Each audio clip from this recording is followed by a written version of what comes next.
Hello दोस्तों, कैसे आप सब लोग। मैं Abhishek from programming world. So friends, आज अपन linear differential equation of the first order का एक और क्वेश्चन आपसे डिस्कस करने वाले हैं, ठीक है। और ये लास्ट क्वेश्चन होगा, उसके बाद ये टॉपिक खत्म हो जाएगा। तो चलिए without wasting of time start करते हैं। तो कुछ क्वेश्चन ये है कि y डी सॉल्व करो, किसको सॉल्व करो, y dx - x dy plus 3x² y² e की पावर x का क्यूब, e की पावर x का क्यूब dx इक्वल टू 0। ये इस तरीके के क्वेश्चन में भी आपको क्या करना पड़ेगा, सबसे पहले फॉर्म पहचानो कि ये dy बाय dx के फॉर्म में क्या, और उससे पहले इस इक्वेशन को सॉल्व करो, ठीक है। तो चलिए सॉल्व करना स्टार्ट करते हैं अपन। देखा जाए तो मैं एक काम करता हूँ, एक y dx - x dy plus 3x² y² e की पावर x की x का क्यूब dx। तो dx dx वाली को एक साइड ले आता हूँ और dy वाली को अलग साइड ले जाता हूँ। देखा जाए तो देखो, ये जो dx वाला है और यहाँ पर ये dx वाला है, तो ये dx dx को एक साइड ले जाओ और ये dy को अलग साइड ले जाओ, ठीक है। तो फॉर एग्जांपल मैंने यहाँ पर क्या किया, y dx plus 3x² y² e की पावर x का क्यूब dx। ये इधर माइनस में था, इक्वल टू के उस साइड जाके प्लस में आ गया, तो x dy आ गया, ठीक है। मैंने कुछ नहीं किया, मैंने क्या किया, सेम कैटेगरी को एक साइड ले गया और अलग कैटेगरी को दूसरी साइड ले गया। आया कि नहीं आया समझ में। मैंने क्या किया, सेम कैटेगरी को एक साइड और अलग कैटेगरी को दूसरी साइड ले गया। ये चीज क्लियर है। चलिए अब क्या करना है भाई, समझो। तो ये हो गया। अब एक काम करते हैं, ठीक है, मैं इसको ना dy को इधर ले जाता हूँ अंदर, इसके नीचे dx। अच्छा, इसमें dx कॉमन आ रहा है। अब देखा जाए तो इसमें क्या कॉमन मिल रहा है, देखो इसमें भी dx है ना, और इधर भी dx है, तो मुझे लगता है dx अपन कॉमन ले सकते हैं। तो मैंने क्या किया, y plus 3x² y² e की पावर x का क्यूब, और मैंने dx को कॉमन ले लिया। किसको कॉमन ले लिया, dx को कॉमन ले लिया, इक्वल टू में x dy, ठीक है। अब एक काम करते हैं, y plus 3x² y² e की पावर x का क्यूब, ठीक है, इक्वल टू में x dy dx। मतलब इस dx को इधर डिनोमिनेटर में ले गया। आया कि नहीं आया समझ में। अरे ये चीज क्लियर होगी। चलिए आप सबको ये चीज क्लियर हो गई। तो y plus 3x² y² x e की पावर x का क्यूब इक्वल टू में x dy बाय dx। ये मैंने कर दिया, ठीक है। अब इस इक्वेशन को वही मुझे लगता है कि ये इक्वेशन कुछ इस फॉर्म में बन सकती है, इस फॉर्म में dy by dx plus py और qx के फॉर्म में इक्वेशन बन सकती है। तो इसको एक बार बना के देखते हैं उस फॉर्म में। वैसे तो कुछ इस फॉर्म में दिख रहा है, dy बाय dx के फॉर्म में दिख रहा है, ठीक है। तो बना के देखते हैं, सॉरी बना के देखें। चलिए एक काम करता हूँ, मैं क्या करता हूँ, इसको थोड़ा सोचते हैं क्या कर सकते हैं इसमें।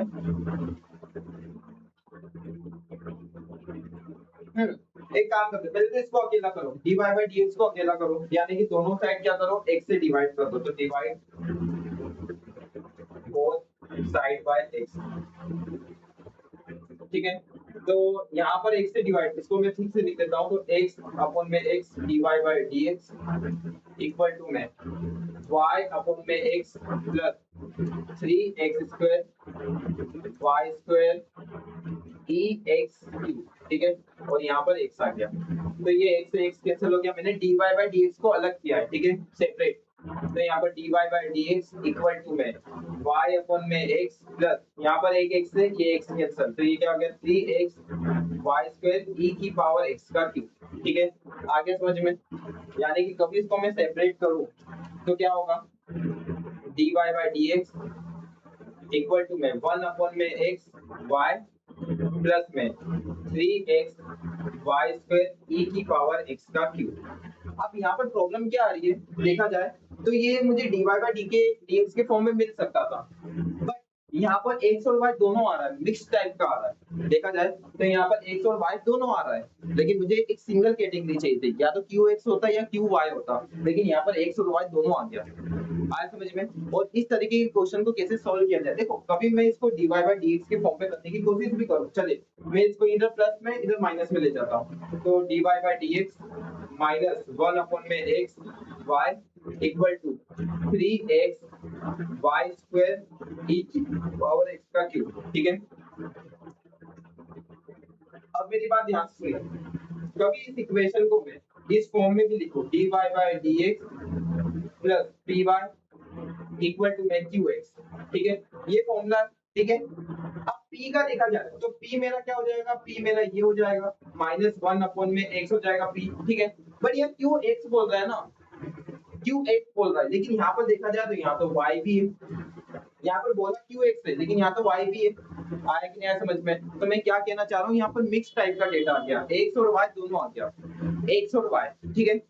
जब x और y दोनों आ गया तो कैसे सोल्व करेंगे, तो यही चीज तो मुझे सिखाना था, नहीं तो वो अपना खत्म हो गया था linear differential equation of first order. लेकिन इस क्वेश्चन के लिए मैंने वापस इसको लिया है, ठीक है। तो जब इस तरीके के क्वेश्चन आते हैं तो इस तरीके के क्वेश्चन को कैसे सोल्व किया जाए वो समझते हैं, ठीक है। देखिए मैंने इसको dy by dx के फॉर्म में कन्वर्ट तो कर लिया था, लेकिन यहाँ पर x और y दोनों आ गया, या तो x होता तो भी चल जाता, या तो y होता तो भी चल जाता, अपन किसी और फॉर्म में कन्वर्ट कर लेते हैं, ठीक है। बट यहाँ पर दोनों आ गया, अब या तो x होना चाहिए था या y होना चाहिए था, लेकिन दोनों एक साथ नहीं होने चाहिए थे। अब यहाँ तो दोनों आ गए एक साथ, तो अब कैसे सोल्व करेंगे, चलिए समझते हैं।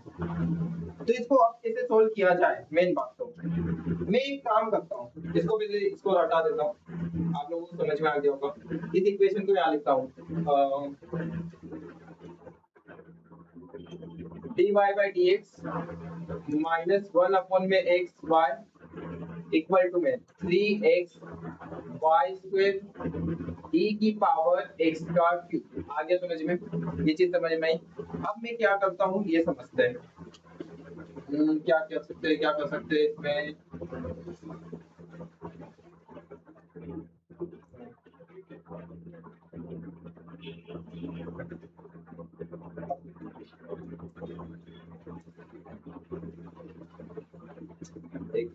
एक काम करते हैं, यहाँ से y स्क्वायर को हटाने की कोशिश करते हैं, ठीक है, कि ये y स्क्वायर हट जाए, या तो ये x में बन जाए इक्वेशन या y में बन जाए, मैं उसमें कन्वर्ट करने की कोशिश करता हूँ, या तो पूरी x में बन जाए ये इक्वेशन या पूरी y में बन जाए।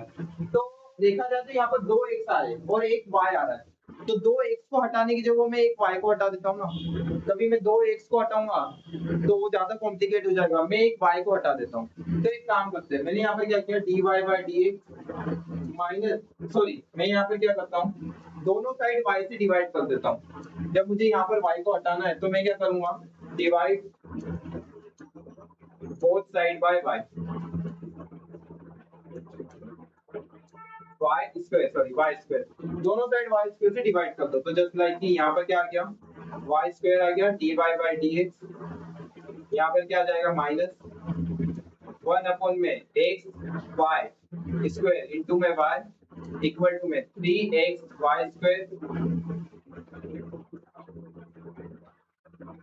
e की पावर x का क्यूब अपॉन में y स्क्वायर, ठीक है। तो ये y स्क्वायर से y स्क्वायर कैंसिल, यहाँ पर एक y कैंसिल हो गया, तो यहाँ पर जो इक्वेशन आई है वो आई है 1 अपॉन में y square dy by dx equal to में 1 अपॉन में xy, सॉरी -1 अपॉन में xy इक्वल टू में 3x e की पावर x का क्यूब, ये आ गया, ठीक है। अब ये इक्वेशन देखा जाए तो ये किसी फॉर्म में नहीं दिख रही है इक्वेशन, ना x के फॉर्म में दिख रही है ना y के फॉर्म में, मतलब ना dy by dx के फॉर्म में बन सकती है इक्वेशन, ना dx ना dx ना dy के फॉर्म में बन सकती है, ना dy dx के फॉर्म में बन सकती है इक्वेशन। तो इस तरीके के क्वेश्चन को कैसे सॉल्व किया जाए ये समझना है अपने को, है ना। तो चलिए करके देखते हैं। मैं एक काम करता हूँ, मैं 1 अपॉन y को z मान लेता हूँ, लेट 1 अपॉन y इक्वल टू z, ठीक है। इस तरह के इक्वेशंस को सॉल्व करने के लिए अपन को एक थर्ड वेरिएबल की हेल्प लगती है। किसकी हेल्प लगती है, थर्ड वेरिएबल की, ठीक है। तो मैंने 1 अपॉन y को क्या मान लिया, z मान लिया, क्या मान लिया भाई, z, ठीक है। तो मैंने 1 अपॉन y को z मान लिया। अब चलिए इसको सॉल्व करके देखते हैं। तो इस इक्वेशन को मैं डिफरेंशिएट करूंगा, किसकी रिस्पेक्ट में, x की रिस्पेक्ट में। इस इक्वेशन को मैं डिफरेंशिएट करके देखता हूँ, differentiate with respect to x, x की रिस्पेक्ट में इसको डिफरेंशिएट करके देखते हैं। तो dy by dx 1 अपॉन में y इक्वल टू में dz अपॉन में dx, ठीक है। इस इक्वेशन को मैंने x की रिस्पेक्ट में डिफरेंशिएट क्यों करके देखा, क्योंकि यहाँ पर देखो x के फॉर्म में मिल रहा है ना, यानी कि q x के फॉर्म में मिलेगा मुझे आउटपुट किसके फॉर्म में मिलेगा, q x के फॉर्म में, ठीक है। इसलिए मतलब मान के चलो इस इक्वेशन को मैं dy by dx वाली इक्वेशन में कन्वर्ट करने की कोशिश कर रहा हूँ, ठीक है। बट यहाँ पर मैं x के रिस्पेक्ट में क्यों डिफरेंशिएट कर रहा हूँ, क्योंकि यहाँ पर देखा जाए तो qx है, ठीक है। फॉर्मूले के अकॉर्डिंग देखा जाए तो dy by dx py equal to में qx, यहाँ पर x क्यों है, क्योंकि यहाँ पर dx है। आया समझ में? तो ये जो इक्वेशन है, ये मेरा जो qx है ये x के फॉर्म में है। क्यों है? क्योंकि यहाँ पर डिफरेंशिएशन x की रिस्पेक्ट में हो रहा है। कभी ये y के फॉर्म में होता तो यहाँ डिफरेंशिएशन y की रिस्पेक्ट में होता। आया समझ में? तो मैंने अपने qx को देखा और उस अकॉर्डिंग में x की रिस्पेक्ट में इसको डिफरेंशिएट कर रहा हूँ। ये चीज समझ में आई? चलिए, तो इसका क्या हो जाएगा भाई, इसका डिफरेंशिएशन क्या होगा dy by dx का, जल्दी बताओ। तो यहाँ पर क्या हो जाएगा, हाँ इसका क्या हो जाएगा, y का, हाँ dy by dx y की पावर -1 इक्वल टू में dz अपॉन में dx, ठीक है। वही y का वो n का फॉर्मूला dy by dx हो yn, तो यहाँ पे क्या हो जाएगा ny n-1, तो यहाँ लगा तू ये वाला फॉर्मूला, तो -y -1 इनटू में dy by dx का डिफरेंशिएशन, क्योंकि ये फंक्शन अलग है, y वाला फंक्शन अलग है, ठीक है। अब ये डिफरेंशिएशन तो आता होगा आप लोगों को, क्योंकि अपन ने m1 पढ़ के आए, ठीक है, पढ़ के आया ना m1, तो dz अपॉन में dx, ठीक है। अब तो इसका क्या हो जाएगा -y -2 dy by dx equal to में dz अपॉन में dx, ठीक है। आ गया समझ में?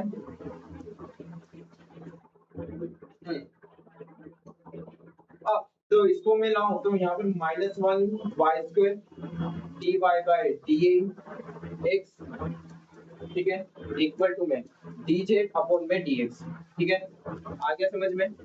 ये चीज क्लियर है? अब हाँ ठीक है, मतलब आपने क्या किया है, मेरी बात सुनो, आपकी जो पहले वाली इक्वेशन क्या थी, पहले वाली इक्वेशन जल्दी दिखाओ। तो मुझे लगता है पहले वाली इक्वेशन ये वाली इक्वेशन थी ना, ठीक है, ये वाली आपकी जो इक्वेशन है,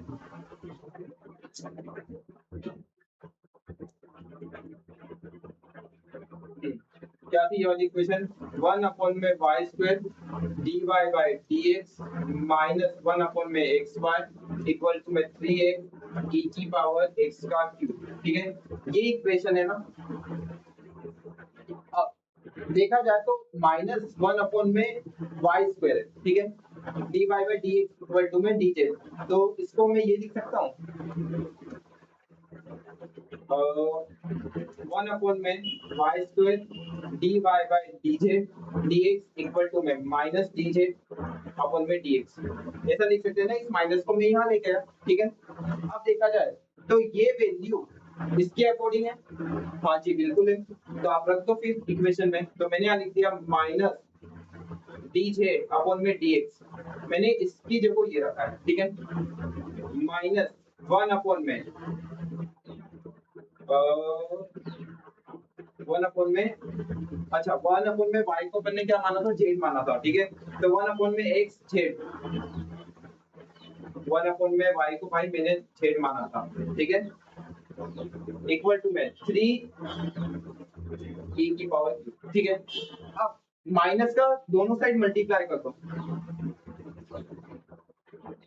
multiply both side by minus.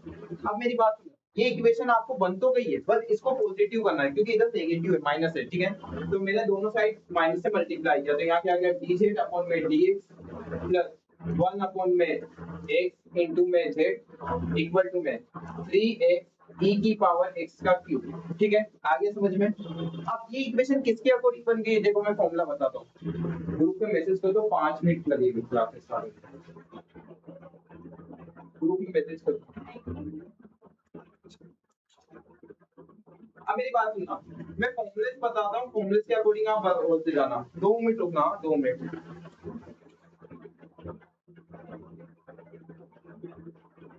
Online 2 minute wait करना।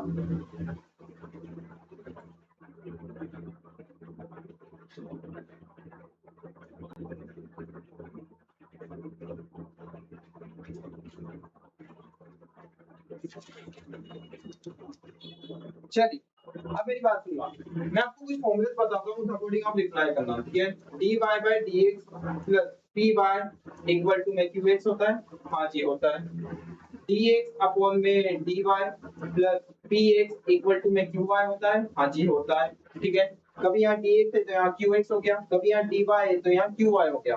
तो कुछ ऐसा फॉर्मूला भी बन सकता है, dz अपॉन में dx प्लस यहाँ पे क्या आ गया pz। देखो यहाँ पर x था तो यहाँ x आया, px आया। कभी dx अपॉन dy है तो यहाँ px है, dy अपॉन dx है तो यहाँ py है। तो वैसे dz अपॉन dx है तो यहाँ pz है। आया समझ में? इक्वल टू में अब यहाँ पर dx था तो यहाँ qx हो गया, यहाँ dy था तो यहाँ qy हो गया, तो यहाँ dx है तो यहाँ qx हो जाएगा। क्या हो जाएगा? qx। आया समझ में? तो ये आई थिंक आपको फॉर्मूले समझ में आ गए होंगे कि जो फॉर्मूले रहते हैं वो आपकी हेल्प करने के लिए रहते हैं, ठीक है। फॉर्मूले कभी भी मतलब फॉर एग्जांपल कि उनका फ्लो फिक्स नहीं होता कि हमेशा आपको इक्वेशन dy बाय dx के फॉर्म में मिलेगी या हमेशा आपको इक्वेशन dx अपॉन dy के फॉर्म में मिलेगी। इट मे बी पॉसिबल कि आपको कोई नई इक्वेशन बनानी पड़ सकती है और उसके लिए ये क्वेश्चन मुझे लेना पड़ा, ठीक है। तो मेरे को जो इक्वेशन मिल रही है वो dz अपॉन dx के फॉर्म में मिल रही है, तो dz upon dx plus pz equal to में qx वाली इक्वेशन मिल रही है मुझे। हाँ जी मिल रही है।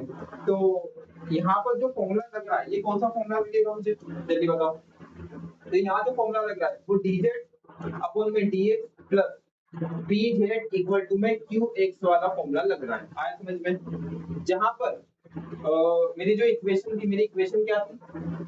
dz अपॉन में dx प्लस 1 अपॉन में x इनटू में z इक्वल टू में 3x e की पावर x का क्यूब, ठीक है।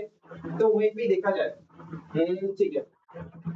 तो जो मेरा p है वो कौन है? तो मेरा p हो गया 1 अपॉन में x और मेरा जो qx है वो कौन है? मेरा जो qx है वो है 3x e की पावर x का क्यूब, ठीक है। अब यहाँ पर इंटीग्रेटिंग फैक्टर निकाल लेते हैं। इंटीग्रेटिंग फैक्टर का फॉर्मूला क्या होगा भाई? इंटीग्रेटिंग फैक्टर का फॉर्मूला क्या होगा? कभी देखो यहाँ पर dx है तो p को x के रिस्पेक्ट में इंटीग्रेशन करेंगे, कभी यहाँ dy होता तो p को y के रिस्पेक्ट में इंटीग्रेशन होता। आया समझ में? तो मैंने क्या किया यहाँ पर e की पावर p dx कर दिया। क्या कर दिया? p dx, ठीक है।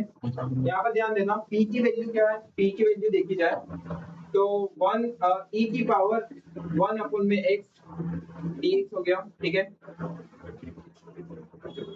अब 1 अपॉन में x का 1 अपॉन में x का जो इंटीग्रेशन है वो क्या होता है? 1 अपॉन में x का जो इंटीग्रेशन है वो क्या होता है?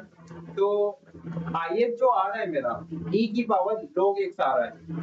क्या आ रहा है? e की पावर log x। और कैन यू इमेजिन कि log और एक्सपोनेंशियल एक दूसरे के दुश्मन होते हैं, मतलब जहां दिखे वहां लड़ने को तैयार।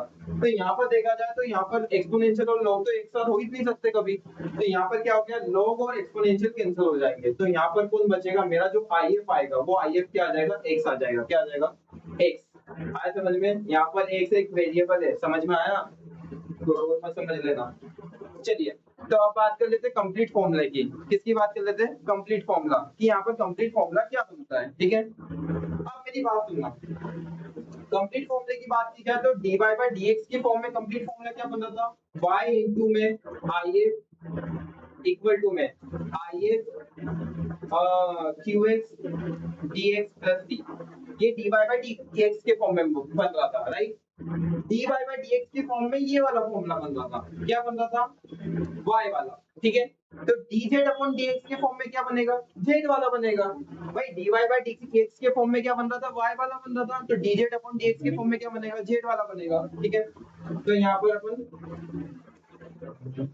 तो इसका फॉर्मूला में कुछ ऐसा बोल सकता हूँ, z इनटू में if इक्वल टू में इंटीग्रेशन ऑफ if और qx dx प्लस d, ठीक है। dy के फॉर्म में y का बना था, dz के फॉर्म में z का बनेगा। आगे समझ में? चलिए करके देखते हैं अब। qx की वैल्यू क्या है? यहाँ पर लगा देता हूँ फॉर्मूला, इसको चेंज करो। अब z इनटू में if की वैल्यू क्या है भाई? if की वैल्यू x है इक्वल टू में if क्या है? if की वैल्यू x है, x इनटू में qx की वैल्यू क्या है? 3x e की पावर x का क्यूब dx प्लस d, ठीक है। ये मेरे पास इक्वेशन है। अब इसका मुझे इंटीग्रेशन करना है। क्या करना है? इंटीग्रेशन। कभी ऐसे इंटीग्रेशन करोगे तो काफी टाइम लग जाएगा। इसके लिए अपने पास एक जुगाड़ है। क्या है? करके देखते हैं वो जुगाड़, ठीक है। इसको पहले मैं यहाँ लगा लेता हूँ।